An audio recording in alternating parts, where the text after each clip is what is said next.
আসসালামু আলাইকুম সুপ্রিয় দর্শক, আশা করি আপনারা সকলেই ভালো আছেন আর আপনারা দেখছেন লাইফ স্টোরি ডাব্লিউডি।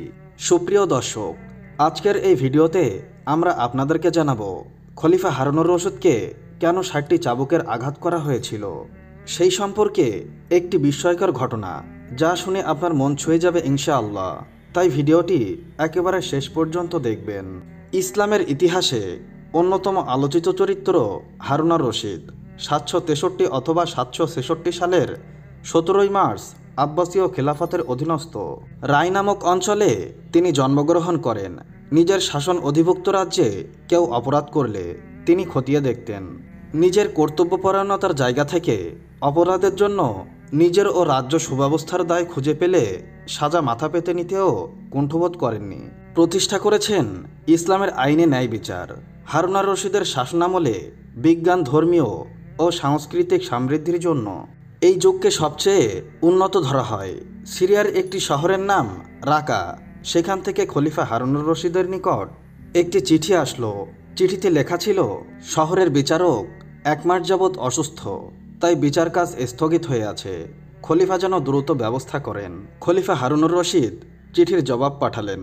তিনি জানালেন যে আগামী সপ্তাহের মধ্যে নতুন বিচারক আসবেন। ফলে 1 সপ্তাহের মধ্যে নতুন বিচারক এসে যোগ দিলেন। বিচার কাজ শুরু হয়েছে।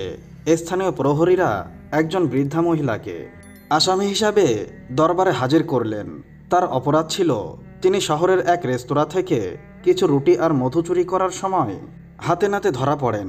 বিচারক জিজ্ঞাসা করলেন, আপনি চুরি করেছেন? বৃদ্ধা মহিলা বললেন, জি হ্যাঁ। বিচারক বললেন, আপনি কি জানেন চুরি করা কত বড় অপরাধ ও পাপ? বৃদ্ধা মহিলা বলল, জি জানি। তখন বিচারক বললেন, তাহলে জেনেও কেন চুরি করলেন? বৃদ্ধা তখন বলল, কারণ আমি গত 1 সপ্তাহ যাবৎ অভুক্ত ছিলাম। আমার সাথে আমার এতিম 2জন নাতিও না খেয়েছিল। ওদের ক্ষুধারত চেহারা ও কান্না সহ্য করতে পারিনি, তাই চুরি করেছি। আমার আর এছাড়া কোনো উপায় ছিল না হুজুর। বৃদ্ধার কথা শুনে বিচারক এবার পুরো দরবারে চোখ বোলালেন। বললেন, কাল যেন নগর খাদ্য, শরিয়া, পুলিশ প্রধান ও সমাজের গণ্যমান্য ব্যক্তিরা সবাই উপস্থিত থাকেন, তখন এর রায় দেওয়া হবে। পরের দিন সকালে সবাই হাজির হলেন। বিচারকও যথাসময়ে উপস্থিত হয়ে রায় ঘোষণা করলেন। বৃদ্ধা মহিলা চুরির অপরাধ প্রমাণিত হওয়ায় 50টি চাবুক, 500 দিনার রৌপ্য মুদ্রা আর অনাদায়ে 1 বছর কারাদণ্ড দেওয়া হলো। তবে অকপটে সত্য বলার কারণে হাত কাটা মাফ করা হলো। বিচারক প্রহরীকে চাবুক আনার নির্দেশ দিয়ে নিচে নেমে ওই বৃদ্ধা মহিলার পাশাপাশি দাঁড়ালেন। বিচারক বললেন, যে নগরে একজন ক্ষুধার্ত বৃদ্ধ মহিলা না খেয়ে ক্ষুধার যন্ত্রণায় চুরি করতে বাধ্য হয়, সেখানে তো সবচেয়ে বড় অপরাধী সে দেশের খলিফা। আর আমি এসেছি খলিফার প্রতিনিধি হয়ে। আমি যেহেতু তার অধীনে চাকরি করি, তাই 50টি চাবুকের 20টি আমার হাতে মারা হোক। আর এটাই হলো বিচারকের আদেশ। আদেশ যেন পালন করা হয় এবং বিচারক হিসাবে আমার উপর চাবুক মারতে যেন কোনো রকম করুণা বা দয়া দেখানো না হয়। বিচারক হাত বাড়িয়ে দিলেন। 2 হাতে পরপর 20টি চাবুক মারা হলো। চাবুকের আঘাতের ফলে হাত থেকে রক্ত গড়িয়ে পড়ছে। ওই অবস্থায় বিচারক পকেট থেকে একটি রুমাল বের করলেন। কেউ একজন বিচারকের হাত বাঁধার জন্য এগিয়ে গেলে বিচারক নিষেধ করেন। এরপর বিচারক বললেন, যে শহরে নগর প্রধান, খাদ্য গুদাম প্রধান ও অন্যান্য সমাজ হিতৈষীরা একজন অভাবগ্রস্ত মহিলার ভরণপোষণ করতে পারেন না, সেই নগরে তারাও অপরাধী। তাই বাকি 30টি চাবুক সমানভাবে তাদেরকে মারা হোক। এরপর বিচারক নিজ পকেট থেকে বের করা রুমালের উপর 50টি রৌপ্য মুদ্রা রাখলেন। তারপর বিচারপতি উপস্থিত সবাইকে বললেন, যে সমাজ একজন বৃদ্ধ মহিলাকে চোর বানায়, যে সমাজে এতিম শিশুরা উপবাস থাকে, সেই সমাজের সবাই অপরাধী। তাই উপস্থিত সবাইকে 100 দিনার রৌপ্য মুদ্রা জরিমানা করা হলো। এরপর মোট 500 দিনার রৌপ্য মুদ্রা থেকে 100 দিনার রৌপ্য মুদ্রা জরিমানা বাবদ রেখে বাকি 400টি রৌপ্য মুদ্রা থেকে 20টি চুরি যাওয়া দোকানের মালিককে দেওয়া হলো। বাকি 308টি রৌপ্য মুদ্রা বৃদ্ধা মহিলাকে দিয়ে বললেন, এগুলো আপনার ভরণ পোষণের জন্য। আর আগামী মাসে আপনি খলিফা হারুনুর রশিদের দরবারে আসবেন, কারণ খলিফা হারুনুর রশিদ আপনার কাছে ক্ষমা প্রার্থী। 1 মাস পরে বৃদ্ধা খলিফার দরবারে গিয়ে দেখেন, খলিফার আসনে বসা লোকটিকে চেনা চেনা মনে হচ্ছে। মহিলা ভয়ে ভয়ে খলিফার আসনের দিকে এগিয়ে যান। কাছে গিয়ে বুঝতে পারেন লোকটি সেদিনের সেই বিচারক। খলিফা চেয়ার থেকে নেমে এসে বললেন, আপনাকে ও আপনার এতিম দুই নাতিকে উপোস রাখার জন্য সেদিন বিচারক হিসাবে ক্ষমা চেয়েছিলাম। আজ দরবারে ডেকে এনেছি প্রজা অধিকার সমুন্নত করতে না পারা অধম এই খলিফাকে ক্ষমা করে দেওয়ার জন্য। আপনি দয়া করে আমাকে ক্ষমা করুন। সুপ্রিয় দর্শক, আজকের এই ভিডিওতে আমরা বড় পীর হজরত আব্দুল কাদের জিলানী রহমতুল্লাহি আলাইহি ও দুজন ব্যক্তির বিস্ময়কর সত্য ঘটনা সম্পর্কে বলতে চলেছি, যা শুনে আপনার মন ছুঁয়ে যাবে ইনশাআল্লাহ। তাই ভিডিওটি অবশ্যই শেষ পর্যন্ত দেখবেন। কুতুবে জামান হজরত আব্দুল কাদের জিলানী রহমতুল্লাহ আলাইহি তারই যৌবনকালের একটি ঘটনা। একদিন তিনি এক বুজুর্গের সাথে মোলাকাত করতে যাচ্ছিলেন। সঙ্গে ছিলেন আরও দুজন লোক। তাদের গন্তব্য সেই একই জায়গায়। চলতে চলতে তারা পরস্পরে কথা বলছিল। হজরত আব্দুল কাদের জিলানী রহমতুল্লাহি আলাইহি ওদের কথোপকথন চুপচাপ শুনছিলেন, কিন্তু নিজ থেকে তিনি কিছুই বলছিলেন না। কথা হচ্ছিল বিভিন্ন বিষয় নিয়ে। আলোচনা থেকে কোনো কিছু বাদ যাচ্ছিল না। ব্যক্তিগত, পারিবারিক, রাষ্ট্রীয় সব ধরনের কথাই স্থান পাচ্ছিল তাদের আলাপচারিতায়। সঙ্গে দুজনের একজনের নাম ইবনুস সাকা। বেশিরভাগ কথা সেই বলছিল। তার মুখ থেকে খই ফুটছিল যেন। কথাবার্তায় এক পর্যায়ে সে তার সাথীকে জিজ্ঞাসা করল, ভাই, তুমি কি উদ্দেশ্যে বুজুর্গের খেদমতে যাচ্ছ? জবাবে সে বলল, আমি কেবল একটি উদ্দেশ্য নিয়ে সেখানে যাচ্ছি, আর তা হলো রিজিকের প্রশস্ততার জন্য দোয়া চাওয়া। এবার তোমার উদ্দেশ্য বলো। উত্তরে ইবনুস সাকা বলল, আমি এক বড় উদ্দেশ্য নিয়ে সেখানে যাচ্ছি। আমার উদ্দেশ্য হলো বুজুর্গকে পরীক্ষা করা। তিনি কোন মাপের বুজুর্গ তা দেখার জন্যই আমার এই দীর্ঘ সফর। এজন্যই আমি এত কষ্ট স্বীকার করছি। সেখানে যাওয়ার পর তুমি দেখবে আমি বুজুর্গকে এমন প্রশ্ন করব যার উত্তর দেওয়া তার জন্য মোটেও সহজ হবে না। তাছাড়া তিনি কি বুজুর্গ নাকি আলেমও তা পরখ করাও আমার উদ্দেশ্য। আলাপ আলোচনার এ পর্যায়ে পৌঁছে তারা হজরত আব্দুল কাদের জিলানী রহমতুল্লাহি আলাইহিয়ার দিকে মনোনিবেশ করল। জিজ্ঞেস করল, ভাই, আমরা কেন বুজুর্গের খেদমতে যাচ্ছি তা তো তুমি শুনেছ। এবার বলো তো তোমার নিয়তটা কি? তখন হজরত আব্দুল কাদের জিলানী রহমতুল্লাহি আলাইহি বললেন, বুজুর্গের খেদমতে হাজির হয়ে স্বীয় আত্মার সংশোধন এবং তার কাছে থেকে দোয়া নেওয়ার জন্যই যাচ্ছি। আল্লাহ যেন তার উসিলায় আমার উপর সদয় হন, আমার প্রতি রহম করেন, এটাই আমার উদ্দেশ্য। এছাড়া আমার আর কোনো উদ্দেশ্য নেই। তারা তিনজন দীর্ঘ পথ সফর করে একসময় সেই আল্লাহওয়ালার দরবারে উপস্থিত হলো। এদিকে আল্লাহর এই অলি তার খেদমতে যুবক তিনজনের উপস্থিতি হওয়ার আগেই কাশফের মাধ্যমে ওদের অবস্থা সম্পর্কে বিস্তারিত জেনে ফেলেছিলেন। তাই তিনি তাদেরকে কিছু বলার সুযোগ না দিয়েই একে একে প্রত্যেকের প্রশ্নের জবাব দিতে লাগলেন। দুনিয়াবি সম্পদের আশায় যে লোকটি এসেছিল তাকে হজরত বললেন, আমি তোমার পায়ের নিচে স্বর্ণের স্তূপ দেখতে পাচ্ছি। যেহেতু একথা দ্বারা লোকটির মূল উদ্দেশ্য অর্জিত হয়ে গেল, তাই নিজে থেকে রিজিকের প্রশস্ততার জন্য তাকে আর দোয়া চাইতে হলো না। প্রথম ব্যক্তির কাজ শেষ করে বুজুর্গ এবার ইবনুস সাকার প্রশ্নগুলো উল্লেখ করলেন। তারপর এগুলোর জবাব দিলেন।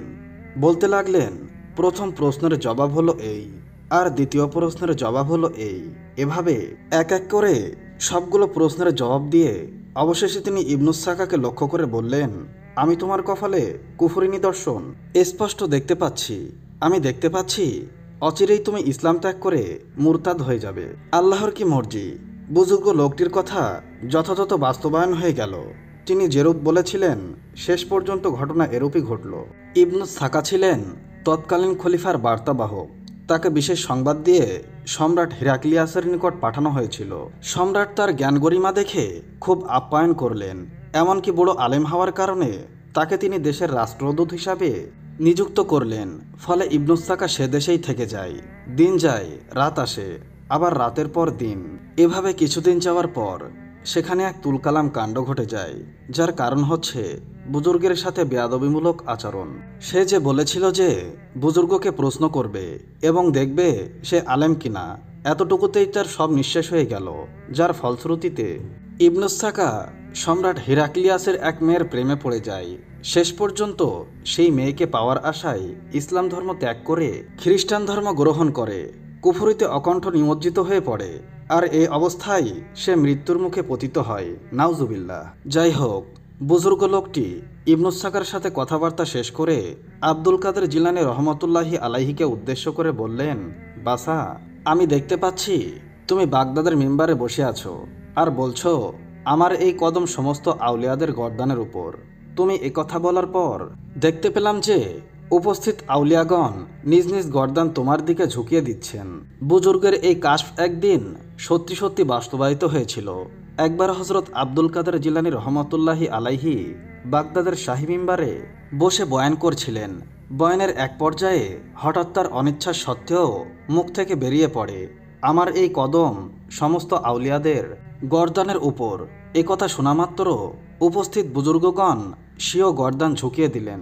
কেউ কেউ গর্দান ঝুঁকাতে ঝুঁকাতে বললেন, বরং আমার মাথা এবং তোমার চোখের উপরও। সুপ্রিয় দর্শক, দুই যুবক তো তাদের নিজ নিজ নিয়ত অনুসারে ফলাফল লাভ করেছে। আর যেহেতু ইবনুস সাকির নিয়তটা কেবল মন্দই ছিল না, আল্লাহর অলিদের সাথে বেয়াদবিমূলকও ছিল, তাই সে হিদায়েত থেকে বঞ্চিত হয়ে বেঈমান হয়ে দুনিয়া থেকে বিদায় নিয়েছে। তাই আসুন আল্লাহর অলিদেরকে আমরা দিল থেকে শ্রদ্ধা করি এবং একমাত্র আত্মার সংশোধনের নিয়তেই তাদের দরবারে হাজির হই, অন্য কোনো নিয়তে নয়। আল্লাহ পাক আমাদের সবাইকে তৌফিক দান করুন, আমিন। সুপ্রিয় দর্শক, আজকের এই ভিডিওতে আমরা হজরত আলী রাদিয়াল্লাহু তাআলা আনহুর দানের একটি বিস্ময়কর সত্য ঘটনা সম্পর্কে বলতে চলেছি, যা শুনে আপনার মন ছুঁয়ে যাবে ইনশাআল্লাহ। তো চলুন আজকের এই ভিডিওটি শুরু করা যাক। হজরত আলী রাদিয়াল্লাহু তাআলা আনহু ছিলেন ইসলামের চতুর্থ খলিফা। তিনি 600 খ্রিস্টাব্দে মক্কার কুরাইশ বংশের বনু হাশিম গোত্রে জন্মগ্রহণ করেন। তিনি মহানবী হজরত মুহাম্মদ সাল্লাল্লাহু আলাইহি ওয়াসাল্লামের চাচা আবু তালিবের পুত্র ছিলেন। তার ডাকনাম ছিল আবু তোরাব এবং আবুল হাসান। বাল্যকাল থেকেই তিনি হজরত মুহাম্মদ সাল্লাল্লাহু আলাইহি ওয়াসাল্লামের সাথে থাকতেন। মহানবী সাল্লাল্লাহু আলাইহি ওয়াসাল্লামের প্রতি তার অগাধ আস্থা ও বিশ্বাস ছিল। তাই 10 বছর বয়সেই তিনি ইসলাম গ্রহণ করেন। বালকদের মধ্যে তিনি প্রথম ইসলাম গ্রহণকারী সাহাবী। হিজরতের সময়কালে মহানবী সাল্লাল্লাহু আলাইহি ওয়াসাল্লাম একদিন হজরত আলী রাদিয়াল্লাহু তাআলা আনহুকে ডেকে বলেন, আল্লাহর নির্দেশ যেন হজরত ফাতিমা রাদিয়াল্লাহু তাআলা আনহা এর সাথে হজরত আলী রাদিয়াল্লাহু তাআলা আনহুর বিবাহ কার্য সম্পাদন করেন।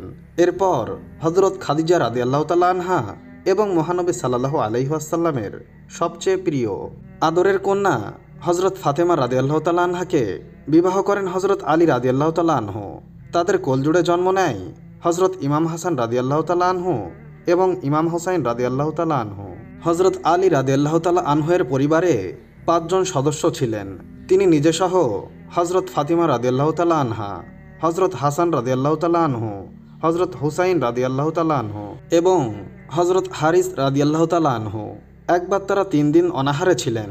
কিছুই আহার জোটেনি তাদের ভাগ্যে। হজরত ফাতেমা রাদিয়াল্লাহু তাআলা আনহায়ের একটি চাদর ছিল। অভাবের তাড়নায় তিনি তা বিক্রির জন্যে হজরত আলী রাদিয়াল্লাহু তাআলা আনহুকে দিলেন। ফলে হজরত আলী রাদিয়াল্লাহু তাআলা আনহু বাজারে গিয়ে সেটি 6 দিরহামে বিক্রি করে দেন এবং সেই 6 দিরহাম নিয়ে বাড়ির পথে রওনা দেন। ঠিক তখনই একজন ফকির এসে তাকে বলল, আমি খুব ক্ষুধার্ত, আমার কাছে কিছু নেই, তাই আল্লাহর ওয়াস্তে আমাকে কিছু দান করুন। ফকিরের সেই কথা শুনে হজরত আলী রাদিয়াল্লাহু তাআলা আনহু সেই 6 দিরহাম ফকিরকে সদকা করে দিলেন। ফলে সেই 6 দিরহাম নিয়ে ফকির খুশি মনে সেখান থেকে চলে গেল। এই বিস্ময়কর ঘটনার পর হজরত জিব্রাইল আলাইহি ওয়াসাল্লাম মানবরূপী হজরত আলী রাদিয়াল্লাহু তাআলা আনহুর সাথে পথে সাক্ষাৎ করেন। তার সঙ্গে ছিল একটি জান্নাতি উট। তিনি বললেন, হে আবুল হাসান, আমার থেকে তুমি এই উটটি ক্রয় করো। তখন হজরত আলী রাদিয়াল্লাহু তাআলা আনহু বললেন, আমার নিকট এটা ক্রয় করার মতো কোনো মূল্য নেই। জিব্রাইল আলাইহি ওয়াসাল্লাম বললেন, আপনি ইহা বাকিতে নিন। আলী রাদিয়াল্লাহু তাআলা আনহু বললেন, কততে আপনি বিক্রি করবেন? তিনি বললেন 100 দিরহাম। অতঃপর হজরত আলী রাদিয়াল্লাহু তাআলা আনহু 100 দিরহামের বিনিময়ে তা ক্রয় করলেন এবং তার লাগাম ধরে পথ চলতে লাগলেন। এর কিছুক্ষণ পর বেদুইন রূপে হজরত মিকাইল আলাইহি ওয়াসাল্লাম তার সাথে সাক্ষাৎ করলেন এবং বললেন, হে আবুল হাসান, এই উটটিকে বিক্রয় করবেন? তিনি বললেন, হ্যাঁ। মিকাইল আলাইহি ওয়াসাল্লাম জিজ্ঞেস করলেন, আপনি কত মূল্যে তা ক্রয় করলেন? আলী রাদিয়াল্লাহু তাআলা আনহু বললেন, 100 দিরহামে। বেদুইন বলল, আমি 60 দিরহাম লাভে তা ক্রয় করব। আপনি কি রাজি? ফলে হজরত আলী রাদিয়াল্লাহু তাআলা আনহু তার প্রস্তাবে রাজি হয়ে গেলেন। এরপর উটনীটি তিনি তার নিকট 160 দিরহামে বিক্রয় করলেন। বেদুইন তাকে 160 দিরহাম দিল। আলী রাদিয়াল্লাহু তাআলা আনহু টাকা নিয়ে পথ চলতে লাগলেন। পথিমধ্যে পূর্বের সেই বিক্রেতার সাথে তার সাক্ষাৎ হলো। তিনি ছিলেন হযরত জিবরাইল আলাইহিস সালাম। আলী রাদিয়াল্লাহু তাআলা আনহুকে বললেন, হে আবুল হাসান, নিশ্চয়ই উটনি বিক্রয় করেছেন? তিনি জবাব দিলেন, হ্যাঁ। জিবরাইল আলাইহিস সালাম বললেন, আমার প্রাপ্য পরিশোধ করুন। আলী রাদিয়াল্লাহু তাআলা আনহু তাকে কথা মতো 100 দিরহাম দিলেন এবং তার সঙ্গে ছিল 60 দিরহাম। এই 60 দিরহাম নিয়ে ফাতেমার গৃহে ফিরলেন এবং তার সম্মুখে দিরহামগুলি রেখে দিলেন। ফাতেমা রাদিয়াল্লাহু তাআলা আনহা জিজ্ঞেস করলেন, এত দিরহাম কোথায় পেয়েছেন? আলী রাদিয়াল্লাহু তাআলা আনহু বললেন, আল্লাহর সঙ্গে 6 দিরহাম দিয়ে ব্যবসা করেছি। তিনি আমায় 60 দিরহাম দান করেছেন। অতঃপর তিনি মহানবী সাল্লাল্লাহু আলাইহি ওয়াসাল্লামের নিকট গেলেন এবং ঘটনা খুলে বললেন। মহানবী সাল্লাল্লাহু আলাইহি ওয়াসাল্লাম বললেন, হে আলী, তুমি কি জানো সেই দুইজন অজ্ঞাত ব্যক্তি কারা ছিল? আলী রাদিয়াল্লাহু তাআলা আনহু বললেন, আল্লাহ ও তার রাসূলই ভালো জানেন। তখন মহানবী সাল্লাল্লাহু আলাইহি ওয়াসাল্লাম বললেন, বিক্রেতা জিবরাইল আলাইহি ওয়াসাল্লাম আর ক্রেতা ছিলেন মিকাইল আলাইহি ওয়াসাল্লাম। অতঃপর তিনি বললেন, শোনো হে আলী, আল্লাহ পাক তোমাকে এমন 3 রত্ন দান করেছেন যা অন্য কাউকে দান করেননি। আর সেই 3 রত্ন হল, প্রথম, তোমার স্ত্রী জান্নাতি রমণীদের সর্দার। দ্বিতীয়, তোমার পুত্রদ্বয় জান্নাতে যুবককুলের নেতা। আর তৃতীয়, তোমার শ্বশুর নবীকুলের সর্দার। সুতরাং আল্লাহর এ দানের জন্য তার কৃতজ্ঞতা জ্ঞাপন করো এবং সেসব নিয়ামতের ব্যাপারে তার প্রশংসা করো যা তোমাকে তিনি দান করেছেন। আল্লাহ সর্বজ্ঞ। সুপ্রিয় দর্শক, আজকের এই ভিডিওতে আমরা হযরত ফাতেমা রাদিয়াল্লাহু তাআলা আনহা ও একজন ভিক্ষুকের একটি বিস্ময়কর সত্য ঘটনা আপনাদের সামনে উপস্থাপন করার চেষ্টা করব, যা শুনে আপনার মন ছুঁয়ে যাবে ইনশাআল্লাহ। তাই ভিডিওটি একেবারে শেষ পর্যন্ত দেখবেন। হযরত জাবের বিন আব্দুল্লাহ রাদিয়াল্লাহু তাআলা আনহু বলেন, একদিন রাসূল আকরাম সাল্লাল্লাহু আলাইহি ওয়াসাল্লাম আসরের নামাজ আমাদের সাথে আদায় করেন। নামাজ শেষে তিনি কিবলামুখী হয়ে বসেছিলেন এবং লোকজন তার চারপাশে জড়ো হয়েছিল। এমন সময় এক বৃদ্ধ মুসাফির নবীজির সামনে এসে দাঁড়ালো। সে কড়াজোরে ফরিয়াদ জানালো, হে আল্লাহর রাসূল, আমি খুব ক্ষুধার্ত, আমাকে খাবার কিছু দিন। আমার পরনের জামাটিও ছিঁড়ে গেছে, একটা জামাও দিন। আমি একজন মুসাফির, আমার কোনো বাহন নাই, তাই আমাকে একটা বাহনের ব্যবস্থা করে দিন। দয়ালু নবী হযরত মুহাম্মদ সাল্লাল্লাহু আলাইহি ওয়াসাল্লাম খুব মনোযোগ দিয়ে লোকটির ফরিয়াদ শুনলেন। এরপর বললেন, হে মুসাফির, আমার কাছে এখন তেমন কিছু নেই যে তোমাকে দেব। তুমি আমার মেয়ে ফাতিমার কাছে যাও, সে হয়তো তোমাকে সাহায্য করতে পারবে। তাই নবীজির কথা মতো মুসাফির তখন হযরত ফাতিমা রাদিয়াল্লাহু তাআলা আনহার বাড়িতে গিয়ে দরজায় কড়া নাড়ল। ভেতর থেকে হযরত ফাতিমা রাদিয়াল্লাহু তাআলা আনহা আগন্তুক এর পরিচয় জানতে চাইলেন। মুসাফির বলল, মা, আমি একজন বৃদ্ধ মুসাফির, বড়ই ক্ষুধার্ত, আমার পরনের জামাটিও ছিঁড়ে গেছে, চলার মতো কোনো বাহন নেই আমার, আমাকে কিছু সাহায্য করুন। মুসাফির যখন তার ফরিয়াদ জানাচ্ছিল তখন মা ফাতেমা রাদিয়াল্লাহু তাআলা আনহার ঘরে কোনো খাবার ছিল না, দেওয়ার মতো কোনো জামাও ছিল না। কিন্তু অসহায় একজন মুসাফিরকে খালি হাতে ফিরিয়ে দিতে তার মনে চাইল না। তাই তিনি নিজের গলার হারটি বৃদ্ধ মুসাফিরকে দিয়ে বললেন, এই হারটি নাও, এটা ছাড়া দেওয়ার মতো আর কিছুই নেই আমার। এটা নাও, বিক্রি করে যা পাবে তা দিয়ে তুমি তোমার অভাব পূরণ করো। হারটি পেয়ে মুসাফির খুশিতে আটখানা। সে আবার মসজিদে নববীতে গিয়ে হাজির হলো। নবীজিকে হারটি দেখিয়ে বলল, হে রাসূল, আপনার মেয়ে ফাতিমা তার গলার হারটি আমাকে দিয়েছেন বিক্রি করার জন্য। এই কথা শুনে সাহাবীদের অনেকেই চমকে উঠলেন। তখন হযরত আম্মার ইবনে ইয়াসিরের মনটা মায়ায় ভরে উঠল। এমন ত্যাগ তিনি দেখে অবাক হয়ে গেলেন। এরপর বৃদ্ধ মুসাফিরকে বললেন, কত পেলে তুমি ওই হারটি আমার কাছে বিক্রি করবে? মুসাফির জবাবে বলল, পেট পুরে খাবার, পরনে একটা ভালো জামা আর বাড়ি ফেরার জন্য একটা বাহন পেলেই আমি খুশি। আম্মার তখন বললেন, ঠিক আছে, তোমাকে যথেষ্ট খাবার, ভালো ইয়েমেনের কাপড় এবং বাড়ি ফেরার জন্য একটি মোটা তাজা উট দেব, আর বাড়তি 8টি সোনার মোহর এবং 200 রূপার দেরহামও দেব। তুমি হারটি আমার কাছে বিক্রি করে দাও। ফলে মুসাফির আম্মারকে হারটি দিতে রাজি হলো। কথা মতো দাম পরিশোধ করলেন আম্মার। পেট ভরে খেয়ে দামে জামা গায়ে দিয়ে একটি মোটা তাজা উটের পিঠে চড়ে মুসাফির রওনা হলো তার বাড়ির দিকে। হযরত আম্মার তখন হারটির গায়ে আতর মাখালেন। তারপর ওটাকে একটা কাপড়ে মুড়ে তার গোলামের হাতে দিয়ে বললেন, নবীজির কাছে যাও, হারটি ওনাকে দেবে আর তুমি তার কাছে থাকবে। গোলাম তখন খুশি মনে হারটি নিয়ে মহানবী সাল্লাল্লাহু আলাইহি ওয়াসাল্লামের কাছে গেল এবং নবীজি সাল্লাল্লাহু আলাইহি ওয়াসাল্লামকে সব কিছু খুলে বলল। মহানবী সাল্লাল্লাহু আলাইহি ওয়াসাল্লাম গোলামের কথা শুনে আম্মারকে ধন্যবাদ জানালেন। তারপর গোলামকে বললেন, আম্মার তোমাকে আমার কাছে পাঠিয়েছে আর আমি তোমাকে ফাতিমার জন্য দিয়ে দিলাম। এই হারটি নিয়ে তুমি ফাতিমার কাছে চলে যাও। গোলাম তখন ফাতিমা রাদিয়াল্লাহু তাআলা আনহার কাছে হারটি নিয়ে গেল এবং সবকিছু খুলে বলল। গোলামের কথা শুনে ফাতিমা রাদিয়াল্লাহু তাআলা আনহা আল্লাহকে ধন্যবাদ জানালেন এবং আম্মার ইবনে ইয়াসিরের জন্য দোয়া করলেন। তারপর গোলামকে বললেন, তোমাকেও আমি মুক্ত করে দিলাম, আজ থেকে তুমিও স্বাধীন। গোলাম তখন ফাতিমা রাদিয়াল্লাহু তাআলা আনহার কথা শুনে খুশি হয়ে বলল, বাহ, কি দারুণ এক হার! এটি একজনকে পেট পুরে খাওয়ালো, নতুন কাপড় পরালো, গরিবের জন্য টাকা ও বাহনের ব্যবস্থা করলো এবং একজন কৃতদাসও মুক্তি পেল। আবার যার হার তার কাছেই ফিরে আসলো। সত্যিই কি চমৎকার ব্যাপার! এই দুনিয়ায় কি ছিল তা জানার জন্য অনেকেরই আগ্রহ আছে। আজ আমি কুরআন এবং হাদিসের আলোকে সেই বিষয়টি আপনাদের সামনে উপস্থাপন করার চেষ্টা করব ইনশাআল্লাহ।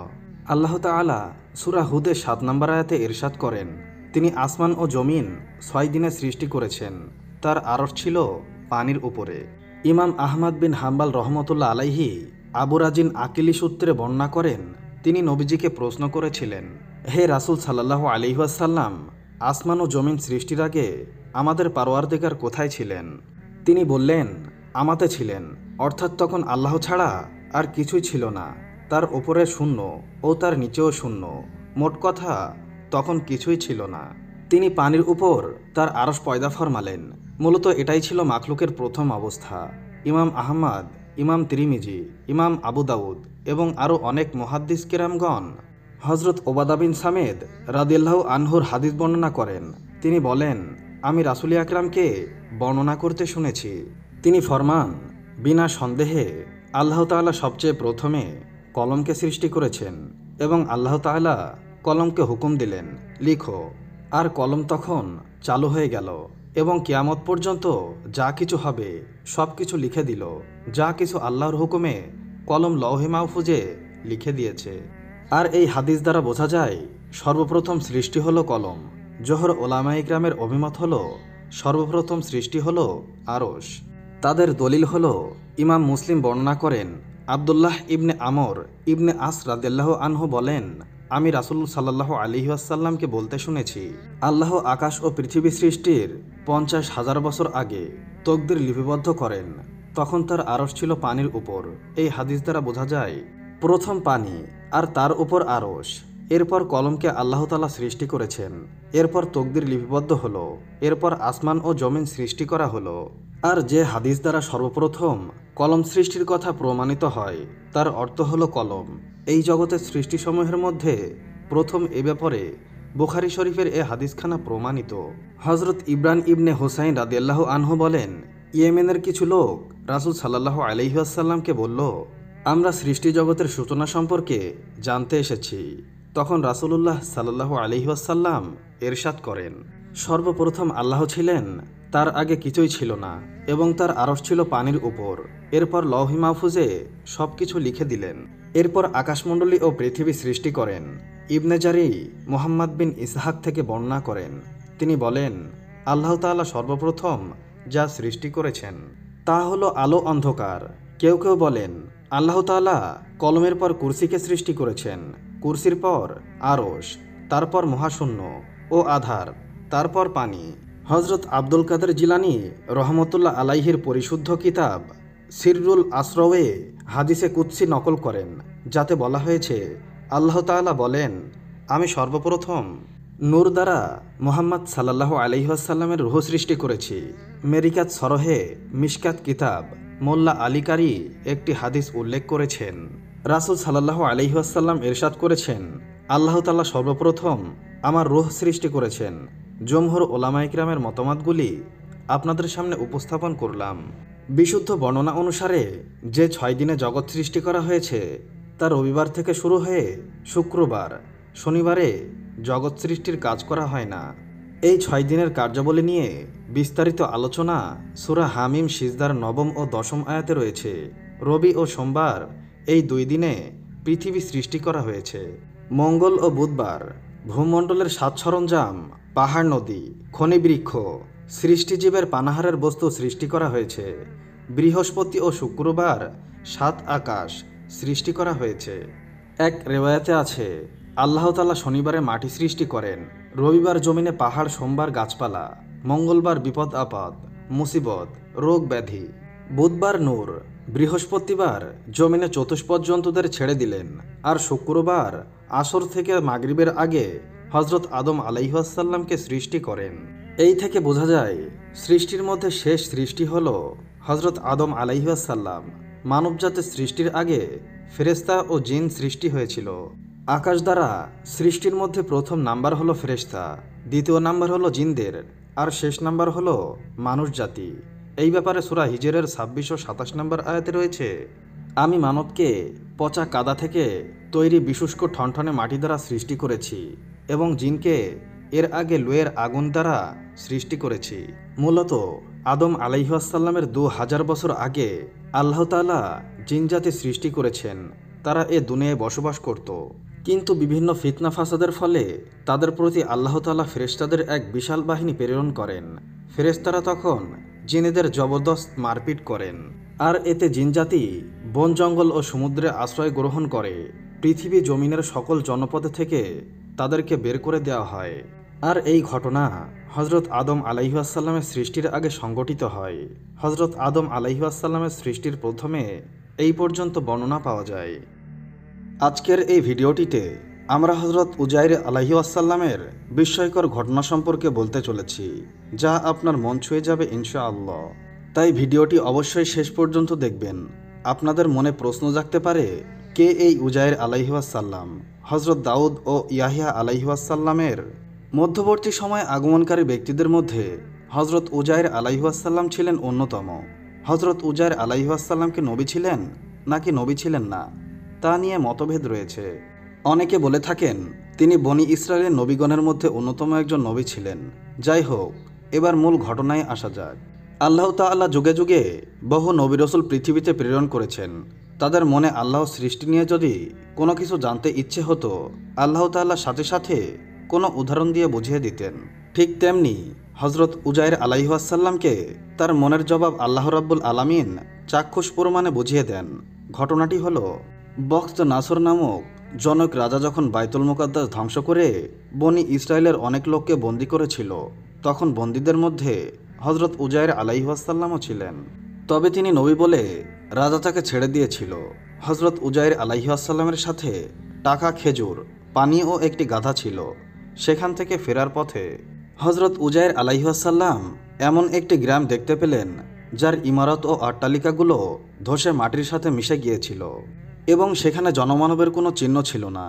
এমন অবস্থা দেখে হজরত উজাইর আলাইহিসসালাম মনে মনে ভাবতে লাগলেন, এখানকার অধিবাসীরা তো মারা গেছে, তারা এমনভাবে বিলীন হয়ে গেছে যে যেন তারা কেউ এখানে ছিল না।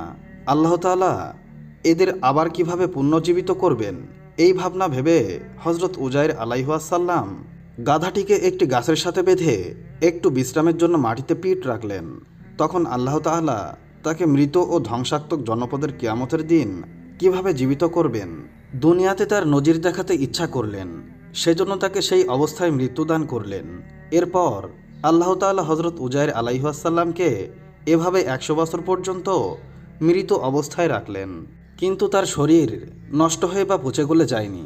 সাথে সাথে তার গাধাটিরও মৃত্যুদান করালেন। তবে গাধাটির দেহ পচে গলে মাটির সাথে মিশে গেল, শুধু হাড়গুলো খণ্ড বিখণ্ড হয়ে পড়ে রয়েছে। অপরদিকে তার সাথে যে খাদ্য ছিল, আল্লাহর কুদরতে তা বিন্দুমাত্র নষ্ট হলো না। মহান আল্লাহ হজরত উজাইর আলাইহিসসালামকে দীর্ঘ 100 বছর পর পুনর্জীবিত করলেন। এরপর তাকে জিজ্ঞাসা করা হলো, আপনি এই অবস্থায় কতকাল ছিলেন? তিনি উত্তর দিলেন, একদিন বা দিনের কিছু অংশ হবে। হজরত উজাইর আলাইহিসসালামকে আল্লাহ তাআলা যখন মৃত্যু দিয়েছিলেন তখন ছিল সকাল, আর 100 বছর পর তাকে যখন জীবিত করা হলো তখন ছিল বিকাল। হজরত উজাইর আলাইহিসসালাম এই সময়কে সেদিনের সময় মনে করেছিলেন। তাই একদিন বা তার কিছু অংশ বলেছিলেন। তখন আল্লাহ তাআলা তাকে জানালেন, একদিন বা তার কিছু অংশ নয়, আপনি বরং 1 বছর এই অবস্থায় ছিলেন। আপনি দেখুন আপনার গাধার দিকে, মরে পচে কিভাবে মাটির সাথে মিশে গেছে, আর আপনার খাদ্য ও পানির দিকে লক্ষ্য করুন, তা সম্পূর্ণ পূর্ণ অবস্থায় আছে। এরপর আল্লাহ তাআলা বললেন, এখন আপনি দেখবেন গাধার অঙ্গগুলো কিভাবে জোড়া লাগে। তখন তার সামনে আল্লাহ তাআলা গাধাটিকে তার সকল অঙ্গ প্রত্যঙ্গ জোড়া করে তাকে পূর্বের ন্যায় জীবিত করলেন। হজরত উজাইর আলাইহিসসালাম মহান আল্লাহর এই বিস্ময়কর কুদরত অবলোকন করে হৃদয়ে প্রশান্তি অনুভব করলেন এবং আল্লাহ তাআলার অশেষ শুকরিয়া আদায় করলেন। ওই 100 বছর পর সেই দেশের মধ্যে অনেক পরিবর্তন ও আবর্তন বিবর্তন ঘটেছিল। বাইতুল মুকাদ্দাস বনি ইসরায়েলের দখলে পুনরায় চলে এসেছিল এবং ইমানদারদের দ্বারা আবাদ হচ্ছিল। তা দেখে হজরত উজাইর আলাইহিসসালাম খুব আনন্দিত হলেন। তারপর হজরত উজাইর আলাইহিসসালাম বাড়ির দিকে রওনা দিলেন। পথিমধ্যে পেটের ক্ষুধা অনুভব করলেন, তাই তার কাছে যে টাকা ছিল তা দিয়ে বাইতুল মুকাদ্দাস এলাকায় গিয়ে কিছু কিনতে চাইলেন। কিন্তু দোকানদাররা তাকে জানালো যে এই মুদ্রা কয়েকশো বছর পূর্বে ছিল, এখন এই মুদ্রা অচল। এছাড়া কেউই তাকে চিনতে পারল না এবং সবাই তাকে আশ্চর্য হয়ে দেখছিল, কেননা তখন তিনি পূর্বের ন্যায় যুবক ছিলেন, তার সমবয়সী কেউ বেঁচে ছিল না। তিনি তাদের কাছে উজায়ের বলে নিজেকে পরিচয় দিলেন। তখন সকলেই বলতে লাগলো, হজরত উজাইর আলাইহিসসালামকে তো বক্সনাসের বন্দি করে নিয়ে গেছে, তিনি আর ফিরে আসেননি। আমরা ভাবছি সম্ভবত তার মৃত্যু হয়েছে। তারা আরও বলল যে উজাইরের ছেলেরা ছোট ছিল, কিন্তু তারা এখন বৃদ্ধ। উজাইর আলাইহিসসালাম বললেন, আমাকে তাদের কাছে নিয়ে চলুন। লোকেরা তখন হজরত উজাইর আলাইহিসসালামকে তার ছেলেদের কাছে নিয়ে গেল। উজাইর আলাইহিসসালামের ছেলেরা তার কথা শুনে যেন আকাশ থেকে পড়ল। কেউ তার কথা বিশ্বাস করতেই চাইল না। শেষে উজাইর আলাইহিসসালাম কোনো উপায় না পেয়ে বললেন, তোমাদের এখানে কি কেউ 100 বছরের বেশি বয়সের কোনো বৃদ্ধ লোক আছে? তারা বলল, একজন বৃদ্ধা আছে, সে অন্ধ এবং হাঁটতে পারে না। তিনি বললেন, আমাকে তার কাছে নিয়ে যাও। তারপর হজরত উজাইর আলাইহিসসালামকে সেই বৃদ্ধার কাছে নিয়ে যাওয়া হলো। তখন সেই বৃদ্ধা বলল, আপনি যদি উজাইর হয়ে থাকেন তবে তাওরাত কিতাব মুখস্থ বলুন। হজরত উজাইর আলাইহিসসালাম তা মুখস্থ পারতেন। আপনি উজাইর হলে এখনই তা প্রমাণ হবে। তখন উজাইর আলাইহিসসালাম তাওরাত মুখস্থ পড়ে শোনালেন। বৃদ্ধা বললেন, আমি প্রথম প্রমাণ পেয়েছি, এবার দ্বিতীয় প্রমাণ হলো। হজরত উজাইর আলাইহিসসালাম যদি কোনো অন্ধের দিকে হাত বুলিয়ে দিতেন তাহলে আল্লাহর রহমতে সে ভালো হয়ে যেত, আপনি তা দেখান। তখন হজরত উজাইর আলাইহিসসালাম বৃদ্ধার চোখে হাত বোলালেন। আল্লাহর কুদরতে তৎক্ষণাৎ তার চোখ ভালো হয়ে গেল। সবাই তখন বলল, নিঃসন্দেহে আপনি উজাইর আলাইহিসসালাম, কিন্তু এতদিন আপনি কোথায় ছিলেন? তখন হজরত উজাইর আলাইহিসসালাম তার জীবনে ঘটে যাওয়া পুরো ঘটনা খুলে বললেন। সেই কুদরতি কাহিনী শুনে সবাই অবাক হলেন। রাজা বখতনাসের তাওরাত কিতাব পড়ে ফেলেছিল, তাই হজরত উজাইর আলাইহিসসালামের মাধ্যমে তা নতুন করে লেখা হলো। তিনি মানুষদের আল্লাহর দ্বীনের দাওয়াত দিতে লাগলেন। সবাই হজরত উজাইর আলাইহিসসালামের দাওয়াতে আল্লাহর দ্বীন পালন করতে লাগলো। এই ছিল হজরত উজাইর আলাইহিসসালামের জীবনে ঘটে যাওয়া এক বিস্ময়কর ঘটনা। আজকের এই ভিডিওতে আমরা হজরত আদম আলাইহিসসালামের মৃত্যু বিস্ময়কর ঘটনা সম্পর্কে বলতে চলেছি, যা শুনে আপনার মন ছুঁয়ে যাবে ইনশাআল্লাহ। তো চলুন আর দেরি না করে ঘটনাটি শুরু করা যাক। ইসলাম ধর্মের অনুসারীদের বিশ্বাস অনুসারে হজরত আদম আলাইহিসসালাম ছিলেন সৃষ্টির প্রথম মানব। তিনি ছিলেন আল্লাহর প্রেরিত রাসূল বা বাণীবাহক। তার স্ত্রী ছিলেন হাওয়া আলাইহিসসালাম। পৃথিবীতে আদম ছিলেন একমাত্র ব্যক্তি যিনি জানতেন তিনি কত বছর বাঁচবেন, কেননা আল্লাহ তাআলা তাকে বলে দিয়েছিলেন, তুমি সহস্র বছর পৃথিবীতে বেঁচে থাকবে। হজরত আদম আলাইহিসসালামের বয়স যখন 1000 বছর হলো, তখন তিনি রোগাক্রান্ত ও ক্রমান্বয়ে দুর্বল হয়ে পড়লেন। এই সময় তার হঠাৎ বেহেশতি মেওয়া ও ফলমূলের কথা মনে পড়ল এবং ওই ধরনের মেওয়া খাওয়ার জন্য তার আগ্রহ সৃষ্টি হলো। তখন তিনি তার সন্তানদেরকে বললেন, তোমরা চেষ্টা করে দেখো আমার জন্য কিছু মেওয়া সংগ্রহ করতে পারো কিনা। পিতার খাবারের আগ্রহ দেখে তারা সকলে মেওয়ার সন্ধানে বের হলো। সন্তানদের মধ্যে কেবলমাত্র শীষ আলাইহিসসালাম তার কাছে থেকে সেবা করতে লাগলেন, কিন্তু বহুদিনে তারা কেউ ফিরে এলো না। তখন তিনি শীষ আলাইহিসসালামকে বললেন, বাবা শীষ, নিশ্চয় তোমার ভ্রাতাগণ দুনিয়ার কোথাও আমার জন্য মেওয়া সংগ্রহ করতে সক্ষম হয়নি, তাই তারা ফিরেও আসছে না। আর তারা এমন কোনো লোকও নয় যারা আল্লাহর কাছে প্রার্থনা করে আমার জন্য তার নিকট হতে মেওয়া সংগ্রহ করতে পারে। এবার তুমি গিয়ে অমুক পাহাড়ে উঠে আল্লাহর শাহী দরবারে মেওয়ার জন্য প্রার্থনা করো, সম্ভবত তুমি সফল হবে। পিতার কথা শ্রবণ করে হজরত শীশ আলাইহিসসালাম বললেন, আপনার মর্যাদা অপরিসীম, তাই আমি মনে করি আপনি নিজে আল্লাহর দরবারে প্রার্থনা করলে আল্লাহ পাক আপনাকে মেওয়া প্রদান করবেন। ফেলে শীশ আলাইহিসসালামের কথার জবাবে হজরত আদম আলাইহিসসালাম বললেন, বাবা, তুমি অবশ্যই জানো যে আমি ভেস্তে থাকাকালীন আল্লাহর আদেশ অমান্য করে গন্ধম ভক্ষণ করে গুনাহগার হয়েছি। তাই সেই ব্যাপারে আমি ভীষণ লজ্জিত। কিভাবে নিজের জন্য কোনো কিছু তার কাছে প্রার্থনা করতে পারি? পক্ষান্তরে তুমি আল্লাহর দরবারে এখনো পর্যন্ত নিষ্পাপ। সুতরাং তোমার প্রার্থনা অবশ্যই মহান আল্লাহ তাআলা কবুল করবেন। তখন হজরত শীশ আলাইহিসসালাম পিতার বলে দেওয়া নির্দিষ্ট পাহাড়ে গিয়ে পিতার জন্য মেওয়ার উদ্দেশ্যে প্রার্থনা করলেন। মহান আল্লাহ তাআলা শীশ আলাইহিসসালামের প্রার্থনা মঞ্জুর করে জিব্রাইল আলাইহিসসালামকে বললেন, হে জিব্রাইল, তুমি বেহেশতের সর্বোত্তম নিয়ামতসমূহ সোনার খাঞ্জায় সাজিয়ে জরিখচিত ঢাকনায় ঢেকে উমক রূপসিহরের মাথায় তুলে দাও, সে সেটি আদমের কাছে নিয়ে যাক। হজরত আদম আলাইহিসসালামের শরীর ক্রমে দুর্বল হয়ে আসছিল এবং তিনি তার জীবনের শেষ প্রান্তে চলে এসেছিলেন। তাই তিনি একদিন পুত্র শীশ আলাইহিসসালামকে কাছে ডেকে বসিয়ে বললেন, বাবা, মনে হয় পৃথিবী হতে আমার বিদায় খুবই নিকটতর।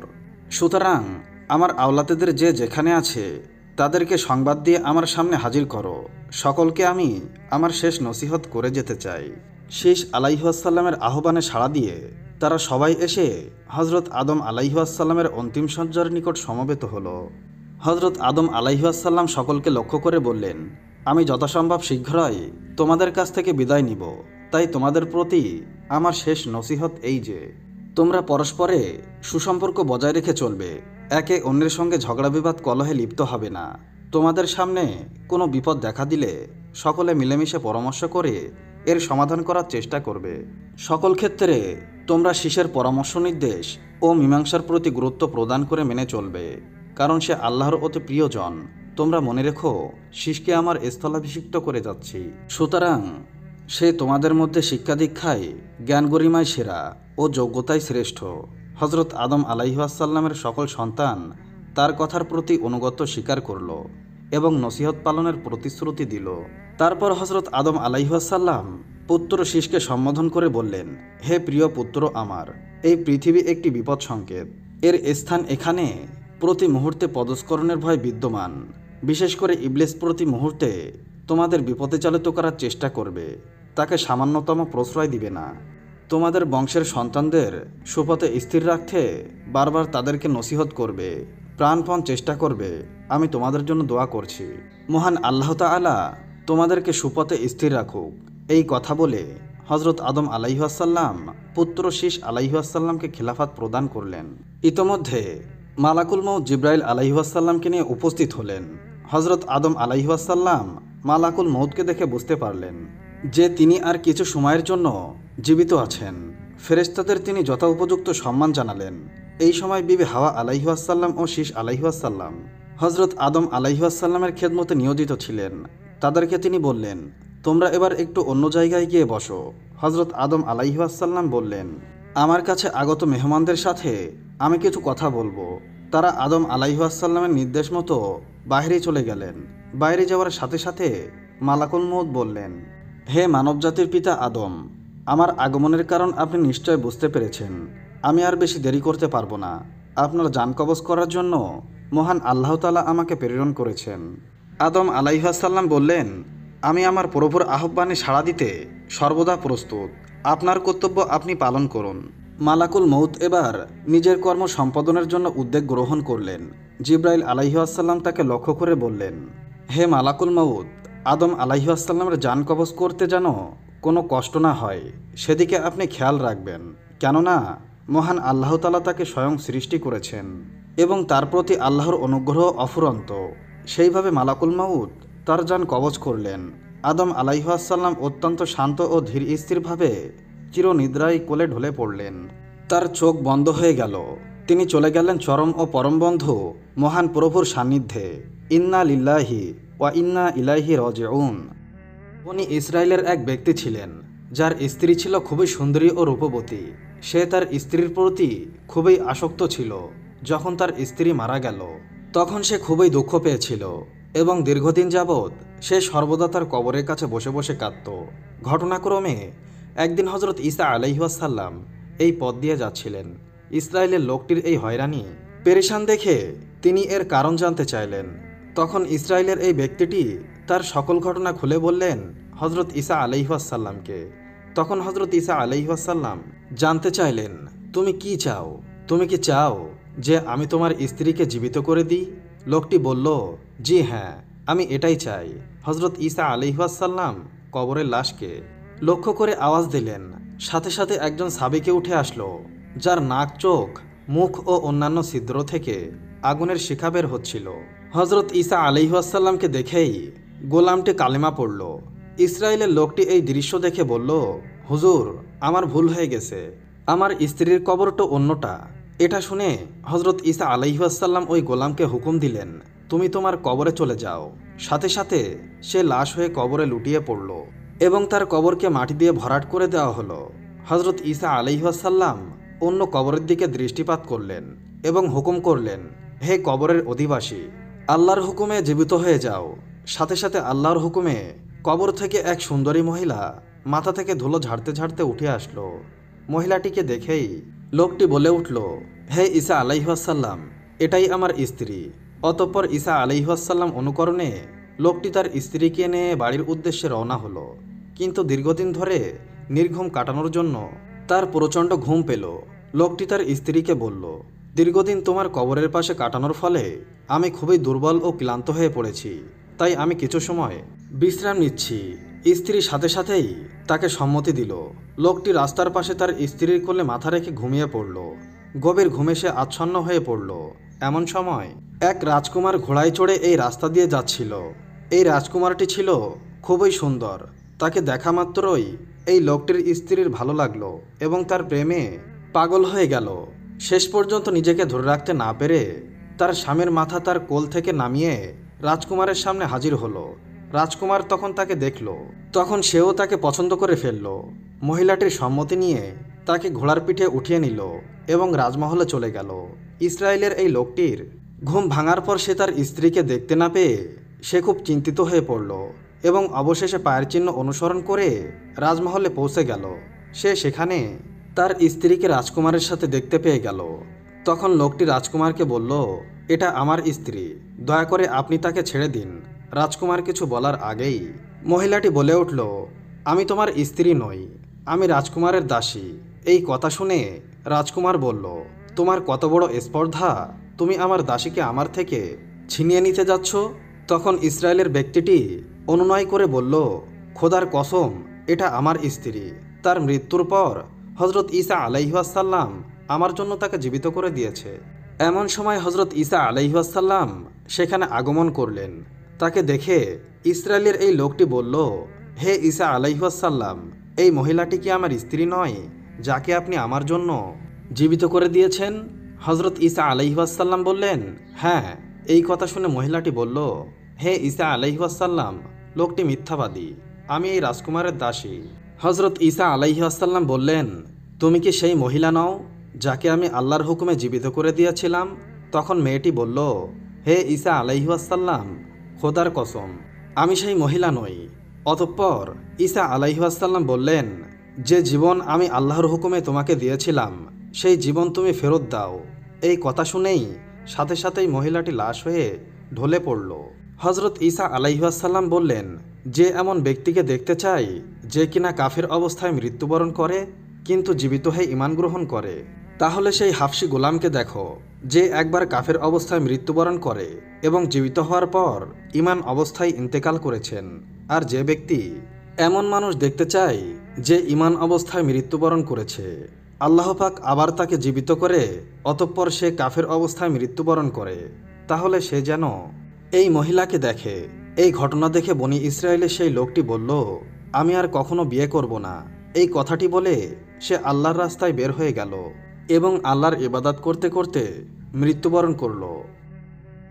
আজকের এই ভিডিওতে আমরা আপনাদেরকে জানাবো হজরত মুহাম্মদ সাল্লাল্লাহু আলাইহি ওয়াসাল্লাম এবং বিবি আয়েশা রাদিয়াল্লাহু তাআলা আনহার শিক্ষণীয় ঘটনা সম্পর্কে বলতে চলেছি, যা শুনে আপনার মন ছুঁয়ে যাবে ইনশাআল্লাহ। একদিন হজরত মুহাম্মদ সাল্লাল্লাহু আলাইহি ওয়াসাল্লাম বিবি আয়েশা রাদিয়াল্লাহু তাআলা আনহাকে ডেকে জিজ্ঞেস করলেন, হে আয়েশা, আজকে আমি অনেক খুশি। তুমি আমার কাছে যা চাইবে আমি তাই দেব। বলো তুমি কি চাও? হজরত আয়েশা রাদিয়াল্লাহু তাআলা আনহা চিন্তায় পড়ে গেলেন। হঠাৎ করে তিনি এমন কি চাইবেন? আর যা মনে চাই তা তো চাইতে পারবেন না। যদি কোনো ভুল কিছু চেয়ে বসেন আর নবীজি যদি কষ্ট পেয়ে যান, এমন অনেক প্রশ্নই মনে জাগতে লাগলো। আয়েশা রাদিয়াল্লাহু তাআলা আনহা নবীজিকে বললেন, আমি কি আব্বুর কাছ থেকে কিছু পরামর্শ নিতে পারি? নবীজি বললেন, ঠিক আছে, তুমি পরামর্শ নিয়েই আমার কাছে চাও। আয়েশা রাদিয়াল্লাহু তাআলা আনহা উনার আব্বু হজরত আবু বকর রাদিয়াল্লাহু তাআলা আনহুর কাছে পরামর্শ চাইলেন। আবু বকর রাদিয়াল্লাহু তাআলা আনহু বললেন, যখন কিছু চাইবেই তাহলে তুমি মুহাম্মদ সাল্লাল্লাহু আলাইহি ওয়াসাল্লামের কাছে মিরাজের রাতে আল্লাহ পাক রব্বুল আলামিনের সাথে হয়েছে এমন কোনো গোপন কথা জানতে চাও, আর কথা দাও নবীজি যা বলবেন তা সর্বপ্রথম আমাকে জানাবে। আয়েশা রাদিয়াল্লাহু তাআলা আনহা নবীজি সাল্লাল্লাহু আলাইহি ওয়াসাল্লামের কাছে গিয়ে মিরাজের রাতের কোনো এক গোপন কথা জানতে চাইলেন, যা এখনও কাউকে বলেননি। তখন মুহাম্মদ সাল্লাল্লাহু আলাইহি ওয়াসাল্লাম মুচকি হেসে দিয়ে বললেন, আমি যদি গোপন কথা বলেই দিই তাহলে গোপন থাকলো কিভাবে? একমাত্র আবু বক্করই পারেন এমন বিচক্ষণ প্রশ্ন করতে। মুহাম্মদ সাল্লাল্লাহু আলাইহি ওয়াসাল্লাম বলতে লাগলেন, হে আয়েশা, আল্লাহ আমাকে মিরাজের রাতে বলেছেন, হে আমার হাবিব, তোমার উম্মতের মধ্যে যদি কেউ কারো ভাঙা যাওয়া মন জোড়া লাগিয়ে দেয় তাহলে আমি তাহাকে বিনা হিসাবে জান্নাতে পৌঁছে দেব। সুবহানাল্লাহ। প্রতিশ্রুতি মতো আয়েশা রাদিয়াল্লাহু তাআলা আনহা ওনার আব্বু হজরত আবু বকর রাদিয়াল্লাহু তাআলা আনহুর কাছে এসে নবীজির বলে দেওয়া এই কথাগুলো বললেন। শুনে আবু বকর রাদিয়াল্লাহু তাআলা আনহু কাঁদতে শুরু করলেন। তখন আয়েশা রাদিয়াল্লাহু তাআলা আনহা আশ্চর্য হয়ে জিজ্ঞেস করলেন, আব্বু, আপনি তো কত ভাঙা যাওয়া মন জোড়া লাগিয়েছেন, আপনার তো সোজা জান্নাতে যাওয়ার কথা, তাহলে আপনি কাঁদছেন কেন?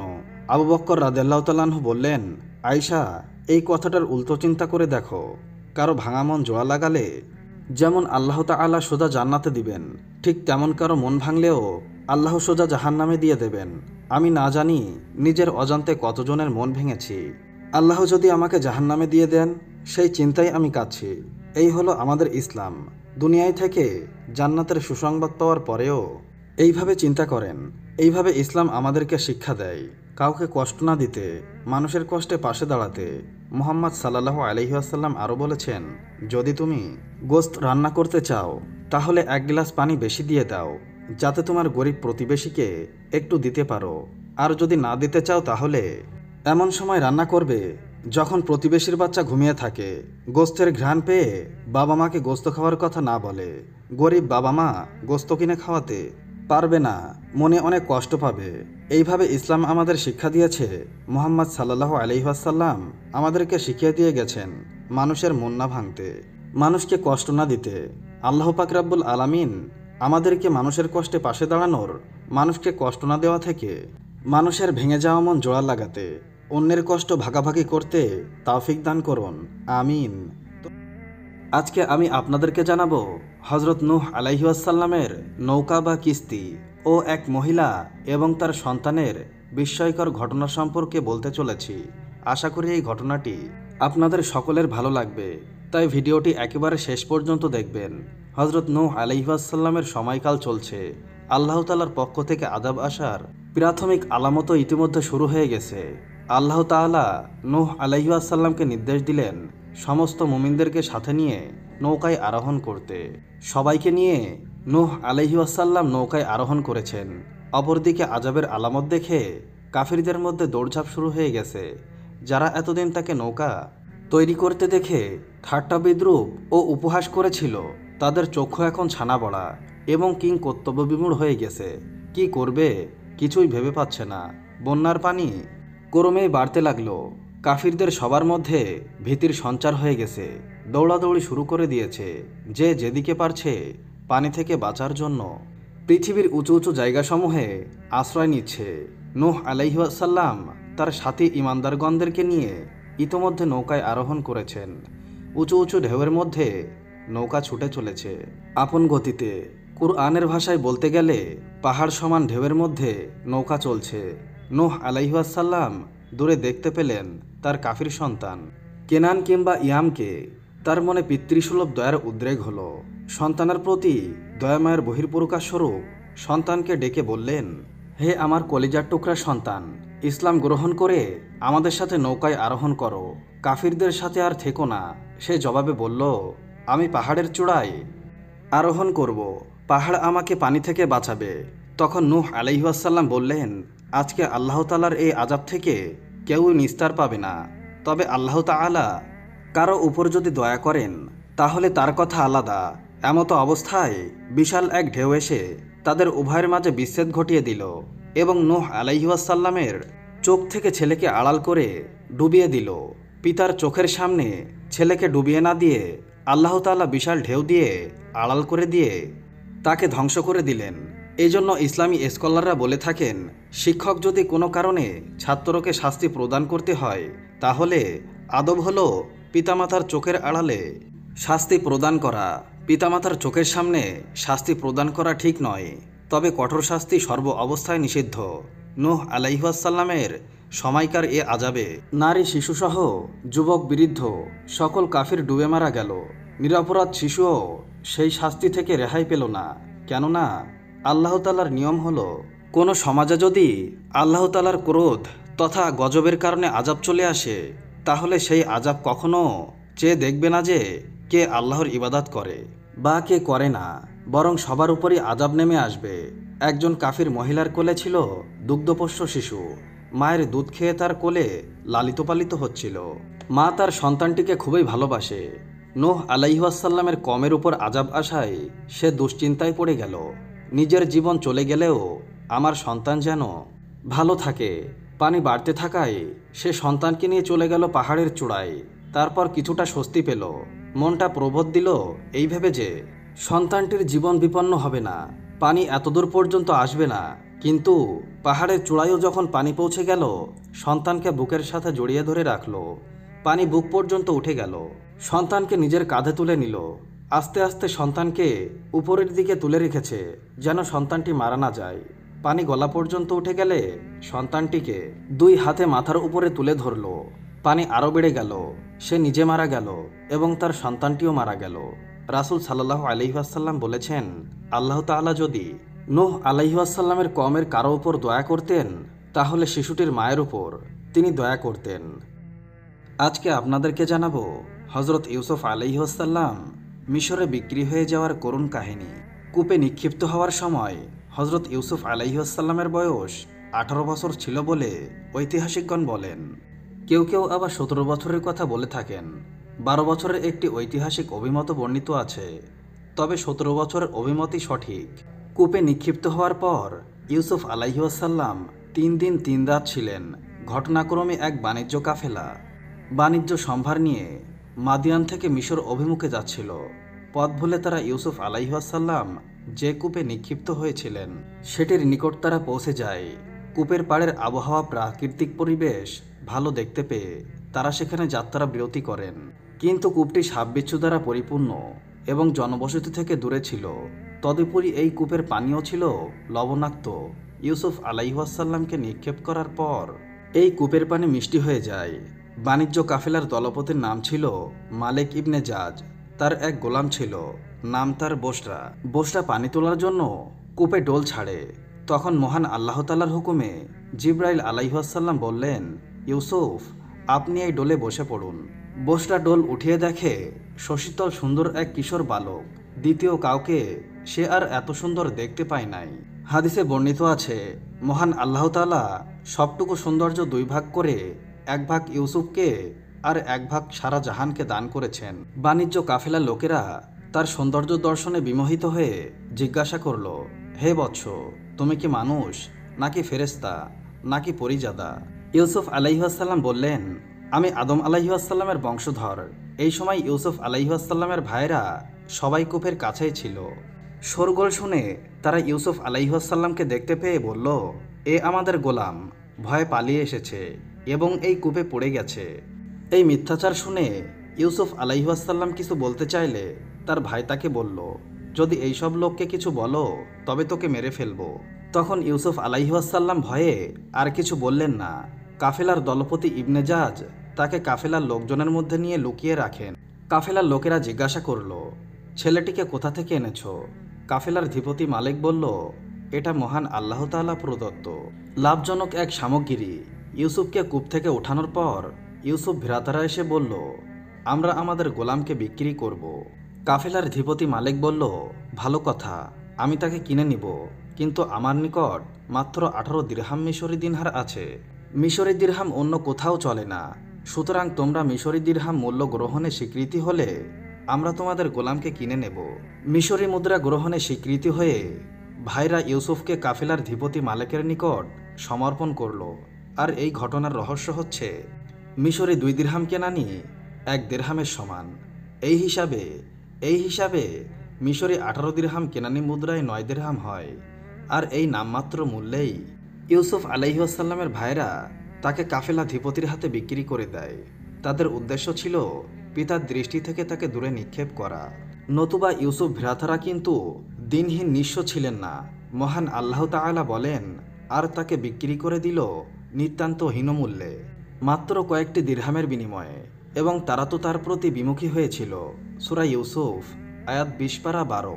এক বর্ণনায় রয়েছে, পরের দিন ইউসুফ আলাইহিওয়াসাল্লামের ভ্রাতারা সকলেই কূপের ধারে এসে ইউসুফ আলাইহিওয়াসাল্লামকে কাফেলার সঙ্গে দেখতে পেয়ে নিজেদের গৃহভৃত্য বলে দাবি করে বসে। এই দাবি করে ভ্রাতারা 18 মিশরি দিরহামের বিনিময়ে তাকে কাফেলাধিপতি মালিকের নিকট বিক্রি করে দেয়। ভাইদের যারা ইউসুফ আলাইহিওয়াসাল্লামকে কূপে নিক্ষেপ ও পরে কাফেলাধিপতির নিকট বিক্রিত সমভাবে শরিক ছিল, তারা সকলে মিলে তার বিক্রয় মূল্য 18 দিরহাম নিজেদের মধ্যে সমবন্টন করে নেয়। মাত্র একজন এই মূল্য থেকে কিছুই গ্রহণ করে নাই। অতঃপর কাফেলার লোকেরা তাকে মিশরে এনে বিক্রি করে দেয়। দ্বিতীয় কারণ হচ্ছে, মিশরের রাজত্ব তার ভাগ্যলিপিতে নির্ধারিত ছিল। যতক্ষণ পর্যন্ত না কেউ অন্যের খেদমত করবে, ততক্ষণ পর্যন্ত খাদেমদের মূল্য ও মর্যাদা সম্পর্কে অবহিত হতে এবং নিজেকেও খেদমত পাওয়ার যোগ্য বলে দাবি করতে পারবে না। কাফেলাধিপতি মালিক ইবনে জাজ ইউসুফকে খরিদ করেছিল তার খেদমতের শর্তে, এবং এই মর্মে ইউসুফ ভ্রাতাদের থেকে একটি বিক্রয় রসিদপত্র লিখিয়ে নেয়। এই বিক্রয়ের রসিদপত্রের ভাষা ছিল এইরূপ, মালিক ইবনে জাজ ইব্রাহিমের পুত্র ইসহাক এবং ইসহাকের পুত্র ইয়াকুবের পুত্রদের থেকে একটি ইব্রনি গোলাম মাত্র 18 দিরহামে খরিদ করেছে। নির্ভরযোগ্য সাক্ষীদের সম্মুখে তাকে খরিদকারীর হাতে সমর্পণ করা হচ্ছে। এরপর মালিক ইউসুফ আলাইহিওয়াসাল্লামকে জিঞ্জির বন্ধ অবস্থায় ঘোড়ার পিঠে উঠিয়ে তার গায়ে একটি মোটা পশমি কম্বল ঝুলিয়ে দিয়ে পথ চলতে শুরু করলো।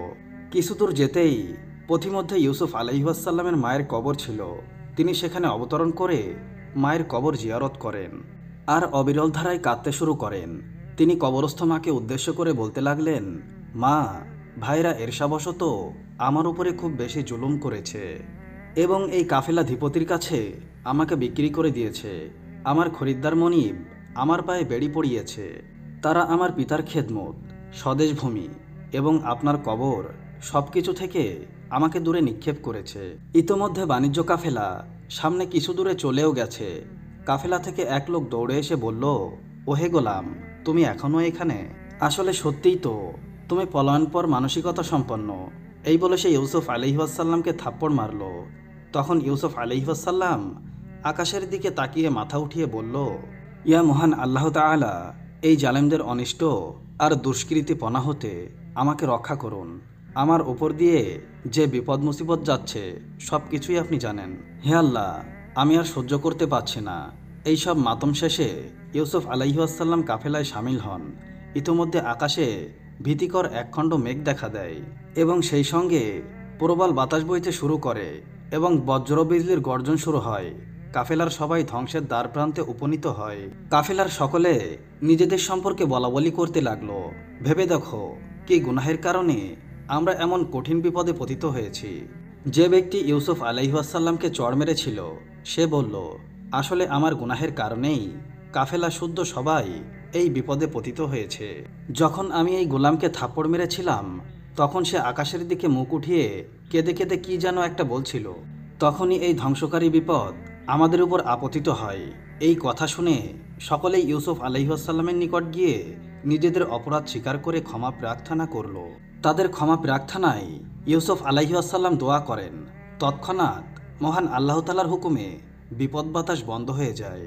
কাফেলা এখান থেকে রওনা দিতেই মিশরে খবর পৌঁছে যায় মালিক ইবনে জাহাজ সুন্দর সুদর্শন এক ইরানি গোলাম নিয়ে আসছে, যার মতো সুদর্শন এই ধারায় আর কেউ নাই।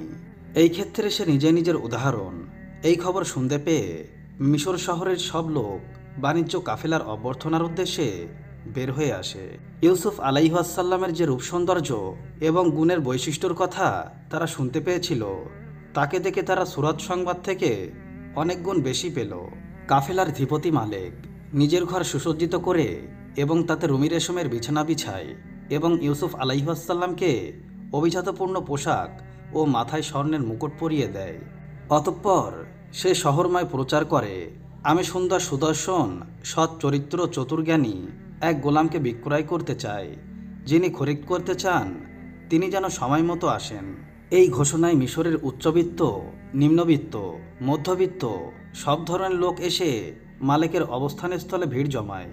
ইউসুফ আলাইহিসসালাম যখন দেখতে পেলেন, তখন তিনি মনে মনে বললেন, মালিক তো আমাকে বিক্রয় করতে ভুল করছে। যে ভাইরা আমার সব কিছু সম্পর্কে অবগত ছিল, তারাই যেখানে আমাকে মাত্র 18 মিশরি দিরহামে বিক্রয় করেছে, সেখানে এই জায়গায় কেই বা আমাকে চেনে? আমার সম্পর্কে কেউ তো কিছুই জানে না। তাহলে মালিক কেন আমার এত দাম চায়, যেখানে আমার পরিচিত রক্তের সম্পর্কিত ভাইদের হাতেই এত কম দামে বিক্রিত হয়েছি? সুতরাং এখানে তো তার চাইতেও কম দামে বিক্রি হওয়ার কথা। কাফেলাধিপতি মালিক ইউসুফ আলাইহিসসালামকে অভিজাত পোশাক পরিয়ে চেয়ারে বসিয়ে দেয়। এবার কাফেলাধিপতি মালিকের বিক্রয় প্রতিনিধি হাঁকডাক করতে লাগলো, কে এই জ্ঞানী সুদর্শন যুবককে ক্রয় করবে, যার নজির এই পৃথিবীতে নাই? ইউসুফ মালিককে বললেন, এইভাবে নয়, বরং বলো কে খরিদ করবে এই দুর্বল নিঃস্ব অপরিচিত অত্যাচারীকে, যার নজির পৃথিবীতে নাই? বিক্রয় প্রতিনিধি বলল, এইভাবে বলা রীতিবিরুদ্ধ। যাই হোক, অনেক দাম দরের পর অবশেষে মিশর রাজার অমর্ত্য আজির ম্যাসে ইউসুফ আলাইহিসসালামকে খরিদ করে নেন। ঘরে নিয়ে পত্নী জুলাইখাকে বললেন, আমি অনেক মূল্যে একে খরিদ করে নিয়ে এসেছি, অতএব ভালোভাবে রাখবে, একদম নিজের সন্তানের মতো আদর যত্ন করবে। একে গোলাম ভেবো না এবং এর সঙ্গে গোলামের মতো আচরণ করো না। আজিদ মিশরে উল্লেখিত কথাবার্তার সম্পর্কে মহান আল্লাহ তাআলা বলেন, আর মিশরে যে তাকে খরিদ করেছে সে তার স্ত্রীকে বলল, একে ভালোভাবে মর্যাদা সহকারে রেখো, সম্ভবত একে দিয়ে আমাদের উপকার হবে, অথবা আমরা একে সন্তান বানাবো। সূরা ইউসুফ আয়াত 21 পারা 12। সুপ্রিয় দর্শক, প্রতিদিন নতুন নতুন ভিডিও পেতে আমাদের চ্যানেলটি অবশ্যই সাবস্ক্রাইব করুন এবং পাশে থাকা বেল আইকনটিও অবশ্যই প্রেস করতে ভুলবেন না। এবং সেই সাথে আপনার যে কোনো মতামত আমাদের জানাতে আমাদের ভিডিওতে অবশ্যই কমেন্ট করুন। আশা করি আপনারা সকলেই ভালো থাকবেন এবং সুস্থ থাকবেন। আসসালামু আলাইকুম ওয়া রাহমাতুল্লাহ।